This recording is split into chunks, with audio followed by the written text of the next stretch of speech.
बहुत जरूरी है। ठीक उसी तरीके से आपको अपने जीवन में भी मंजिल पाने के लिए मन को वश में करना बहुत ही आवश्यक है। श्रीमद् भगवद गीता अध्याय 6 आत्मसंयम योग। भगवद गीता के 6ठे अध्याय में हम जानेंगे कि एक योगी क्या होता है और योगी कैसे बनते हैं, अर्थात आज के जीवन में वो व्यक्ति जो अपने जीवन में महत्वपूर्ण कुछ करना चाहता है। इसके साथ ही हम ये भी जानेंगे कि क्या होता है अगर आपने इस जीवन में बहुत मेहनत की लेकिन फिर भी आपका सपना पूरा नहीं हुआ। श्री कृष्ण बोले, केवल अपने सांसारिक कर्मों को त्यागने वाला ही योगी नहीं होता। इसका मतलब है कि योगी वही होता है जो अपने कर्मों को त्याग कर आत्मा की ओर बढ़ता है। उसका मार्ग सफलता की ओर जाता है, चाहे फिर भी उसे कोई भी मुश्किल का सामना करना पड़े। योगी अपने उद्देश्य को हासिल करने में सफल होता है क्योंकि उसका मन परमात्मा की ओर होता है।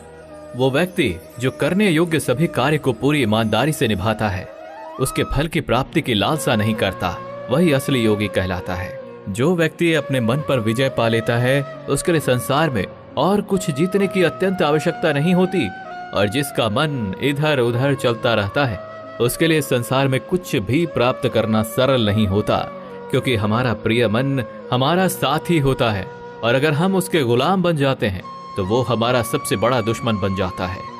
जो व्यक्ति अपने मन के और संसार के किसी भी विचार या वस्तु से प्रभावित नहीं होता, और जो मित्र, शत्रु, महात्मा, पापी, जीव, जंतु आदि के प्रति समान दया भाव रखता है, वही योगी की वास्तविक पहचान होती है। इसलिए हे अर्जुन, और जब इस प्रकार का योग भाव आता है तो किसी भी आशा के बिना, किसी भी डर के बिना अपने मन को मित्र बनाकर उसे मेरे ध्यान में समर्पित होना चाहिए। वो योगी उचित आहार और नींद उतना ही लेता है जितना आवश्यक हो, जो हमारे शारीरिक और मानसिक स्वास्थ्य के लिए महत्वपूर्ण है। इस प्रकार का योगी अपने शब्दों पर सदा स्थिर रहता है, जैसे कि शांत हवा में दीपक की लौ स्थिर होती है। जब जब उसका मन भटके तब तब उसे वही इच्छा को वश में करके पुनः मन को संयमित करना चाहिए। और जब योगी इस पूरे ध्यान की अवस्था में आ जाता है तो बड़े से बड़ा दुख भी उसको उसके स्थान से नीचा नहीं गिरा सकता। अर्जुन ने कहा, लेकिन हे कृष्ण, ये मन बहुत ही अधीर और चंचल होता है। तो श्री कृष्ण ने जवाब दिया, हाँ, ये सत्य है कि मन को नियंत्रित करना कठिन है, लेकिन ये भी याद रखो कि बार बार आत्मविश्वास और योगाभ्यास से असंभव को भी संभव बनाया जा सकता है। इस तरह से हम अपने मन को वश में करके अपने जीवन को अधिक सफलता की ओर ले जाते हैं। अर्जुन ने पुनः पूछा, हे कृष्ण, अगर कोई योगी इस प्रकार से ध्यान में निश्चित रहकर योग करता है, लेकिन अंत में किसी कारणवश उसका मन भटकने लगे, तो क्या उसका सारा प्रयास व्यर्थ हो जाएगा? श्री कृष्ण बोले, नहीं अर्जुन, निरंतर परमात्मा की दिशा में बढ़ना हर आत्मा का अधिकार है। अगर किसी कारणवश वो योगी ध्यान से भटक जाता है, तो भी वो पुण्य पुरुषों के लोक में कई वर्षों तक सुख और आनंद का अनुभव करता है, और वहां पर वो ध्यान भ्रष्ट योगी भी सुख में समय बिताने का अवसर प्राप्त करता है। फिर उस योगी की आत्मा जो ध्यान में भ्रष्ट हो गई थी, वो पुनः उसी पुण्य पुरुष के परिवार में जन्म लेती है, और उस तरह से उसकी आत्मा की यात्रा वहीं से शुरू होती है जहां से उसने पिछले जन्म में समाप्ति की थी। इस तरह वो एक नए रूप में और नए जीवन की ओर बढ़ता है, परमात्मा से मिलन के लिए फिर से प्रयास करता है। अर्थात पिछले जीवन में किया गया योग कभी भी व्यर्थ नहीं जाता, लेकिन एक योगी जो निरंतर प्रयास करता है, वो इसी जीवन में अपने जीवन चक्र से मुक्त होकर परमात्मा में विलीन हो जाता है। एक योगी तपस्या और विद्वानों से भी श्रेष्ठ होता है। इसलिए अर्जुन, तू भी योगी बन, क्योंकि जो सबसे श्रेष्ठ योगी होता है वो मेरा भी परम प्रिय होता है। दोस्तों, हर व्यक्ति जिसकी आंखों में कुछ बड़ा करने का सपना होता है, उसको अर्जुन की तरह ही एक योगी बनना चाहिए। योगी वो व्यक्ति होता है जो पूरी तरह से भावनाओं के साथ होता है, जो न्यूट्रल रूप से दूसरों के विचारों पर ध्यान नहीं देता और हमेशा अपने लक्ष्य को पूरा करने के लिए मेहनत करता है। लेकिन दोस्तों, जीवन का कोई भी पथ किसी के लिए भी पूरी तरह से पूर्ण नहीं होता, ये बात हमेशा याद रखनी चाहिए। क्या कोई इंसान उसके सपने पूरे होने से पहले ही मर जाता है तो उसकी मेहनत की कीमत किसी काम की नहीं रहती और अपने सपने सपने ही रह जाते हैं? ऐसा क्यों होता है? तो इसका जवाब इसमें छिपा है कि एक बहुत ही गुप्त बात है जिसे भगवान श्री कृष्ण ने इस अध्याय में बताया है कि अगर आप मेहनत कर रहे हैं और आपने बहुत अनुभव जमा लिया है, बहुत सारा ज्ञान प्राप्त कर लिया है, फिर भी आपको अपनी मंजिल नहीं मिल रही है और किसी कारणवश आपको असफलता का सामना करना पड़ रहा है, तो भी आपकी मृत्यु हो जाए या फिर आप सपनों को पूरा करने के लिए बूढ़े हो जाएं, तो इस प्रकार के मरने के बाद भी आपके स्वर्ग में आपके कर्मों के अनुसार आनंद मिलेगा। और जब आपके अच्छे कर्मों का बैलेंस खत्म हो जाएगा तो फिर से धरती पर जन्म लेके वापस आएंगे। और जन्म भी ऐसे माहौल या घर में होगा जिसमें आपको पिछले जन्म के ज्ञान का स्तर पाने के लिए मेहनत नहीं करनी होगी, वो तो स्वतः आपको मिल जाएगा। आपको फिर उसके बाद के ज्ञान को पाने के लिए एक पुनः पूरी नई जिंदगी मिल गई होती है। ऐसा मैं नहीं बल्कि भगवान श्री कृष्ण ने भी योगियों के बारे में इस गीता के 6 अध्याय में बताते हुए कहा है, और उन्होंने उन लोगों के लिए भी विशेष बनाया है जो सच में बहुत ज्यादा मेहनत करते हैं। मित्रों, भक्ति सफल चैनल पर आप सुन रहे हैं संपूर्ण भगवद गीता का सार। श्रीमद् भगवद गीता अध्याय 7 ज्ञान विज्ञान योग। इस अध्याय में जो भगवान का ज्ञान है, हमें ये बताया गया है कि ईश्वर कैसे संसार को नियंत्रित करते हैं, ईश्वर को कौन से भक्त सबसे अधिक प्रिय होते हैं, इसके बारे में भी ये जानकारी दी गई है। लेकिन ये सवाल हम सबके मन में उठता है कि क्यों इंसान भगवान को नहीं पहचान पाता है। भगवान कृष्ण इस प्रश्न का उत्तर देते हुए कहते हैं कि हे अर्जुन, अब मैं तुझे वो बात बताऊंगा जिन्हें जानकर तू इस संसार में किसी और ज्ञान की तलाश में नहीं भटकेगा। हजारों लोगों में से कोई एक ही होता है जो ब्रह्म ज्ञान की खोज करता है, और वो कोशिश करके ही सही उसे प्राप्त करता है।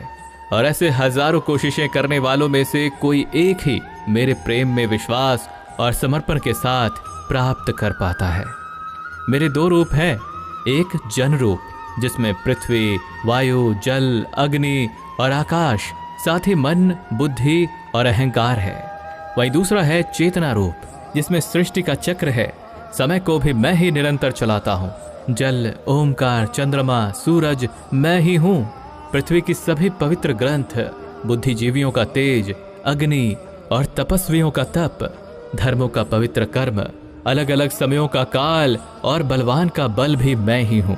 इस संसार के लोग सांसारिक गुणों के बंधन में जकड़े हुए हैं, इसलिए मैं किसी को अपने असली रूप में नहीं दिखाई देता हूँ, और वास्तविकता में ये संसारी गुण भी मेरी माया ही तो है।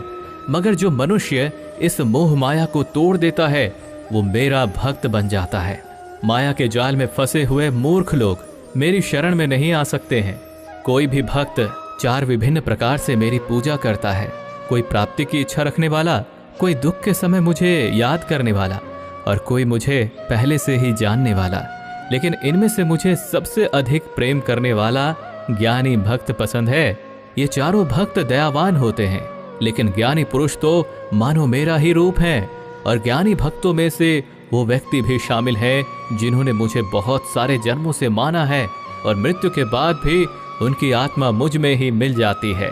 जो भक्त किसी इच्छा की पूर्ति के लिए किसी देवता की पूजा करते हैं, उनकी आस्था में मैं वही देवता बना देता हूँ, और उस भक्त को अंततः वो देवता प्राप्त हो जाते हैं।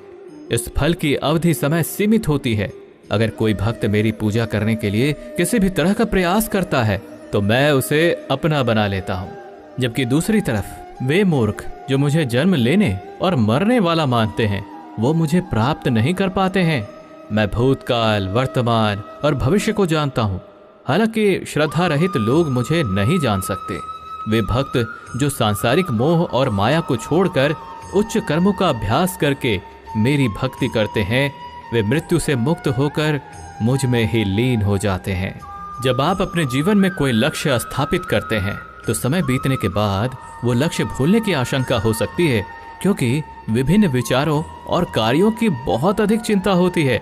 भगवान श्री कृष्ण ने यह बताया है कि माया के जाल में फंसे व्यक्ति भगवान को भूल जाते हैं, और इसी तरह कई बार अपने महत्वपूर्ण लक्ष्य को भी भूल जाते हैं, और उन्हें लगता है कि उन्होंने जो लक्ष्य निर्धारित किया है वो तो बेकार है, व्यर्थ है। वो सोचते हैं कि लाइफ तो केवल मजे लेने के लिए है, क्या पता कल रहूं या ना रहूं। और इस तरह के सोच रखने वाले व्यक्ति को गीता में मूर्ख कहा गया है, जो इतना भी नहीं जानते कि ये जो डिस्ट्रैक्शन है या ये जो भटकाव है ये मेहनत करने वालों को बस आजमाता है और ज्यादातर लोग इसी भटकाव में बंद करके रह जाते हैं। वही दूसरी तरफ जो लगातार बिना डिस्ट्रैक्ट हुए कठिन परिश्रम करता है, वही व्यक्ति सफलता को प्राप्त कर पाता है और उसके मन को शांति प्राप्त होती है। अध्याय 8 अक्षर ब्रह्म योग। इस अध्याय में हम जानेंगे कि भगवान क्या हैं और उन्हें कैसे प्राप्त किया जा सकता है, देवता क्या होते हैं और इस संसार का कारण क्या है। ये सभी बातें हम इस अध्याय में सीख सकते हैं। अर्जुन ने पूछा, हे कृष्ण, परम ब्रह्म क्या होता है? आध्यात्म का स्वरूप क्या होता है? कर्म क्या होता है? यह संसार कैसे चलता है? और देवता कौन होते हैं? इसलिए इस अध्याय में अर्जुन के इन सभी प्रश्नों के उत्तर भगवान श्री कृष्ण द्वारा दिए गए हैं। श्री कृष्ण कहते हैं कि जीवों की वास्तविकता ही आध्यात्म होती है। कर्म हमारे द्वारा पास्ट में किया गया त्याग होता है, जिसका परिणाम हमें वर्तमान में मिलता है। उसी तरह से हमारे वर्तमान में किए गए कर्म या त्याग वो भविष्य में मिलने वाले परिणामों को ही जन्म देते हैं। इस संसार का निर्णय करता वो मैं ही हूं। और जब कोई व्यक्ति अंत के क्षण में अपने मन में वही भाव और अपने ध्यान को उसी भाव में स्थिर करके शरीर को छोड़ता है, तो वो उसी भाव को प्राप्त करता है। इसलिए मुझे याद करने वाले हमेशा मेरे पास आते हैं। इसलिए अर्जुन, तू भी मुझ में ही ध्यान कर और युद्ध करके तू मुझे ही पाएगा। वे लोग मुझे सदैव याद करते हैं, वे सरलता से मेरे पास आते हैं, और जो मेरे पास आते हैं उनके जन्म मरण का चक्र समाप्त हो जाता है। उनके सारे दुख हमेशा के लिए खत्म हो जाते हैं। श्रीमद् भगवत गीता के अनुसार सहस्त्र युग अहर यद ब्राह्मणों विदुः, अर्थात ब्रह्मा का एक दिन 1000 महायुग के बराबर होता है। इसके अनुसार ब्रह्मा का एक दिन 4 अरब 32 करोड़ 100 वर्ष होता है। इसी प्रकार इतनी ही अवधि ब्रह्मा की रात्रि की भी होती है। ब्रह्मा के एक दिन की सुबह में ही संपूर्ण संसार का निर्माण होता है और रात के प्रारंभ में ही वो संसार फिर से ब्रह्मा में ही समा जाता है। और इस चक्र में लगातार पुनर्जन्म का चक्र चलता ही रहता है। लेकिन जो मेरे भक्त होते हैं उन्हें शीघ्र ही इस चक्र से मुक्ति मिल जाती है। इसलिए हे अर्जुन, मैं तुझे वो 2 मार्ग बताता हूँ जिससे लोग या तो मोक्ष को प्राप्त करते हैं या फिर से इस संसार में उन्हें वापस आना पड़ता है। जब सूर्य का प्रकाश होता है तो शुक्ल पक्ष चल रहा होता है और सूर्य उत्तरायण में होता है।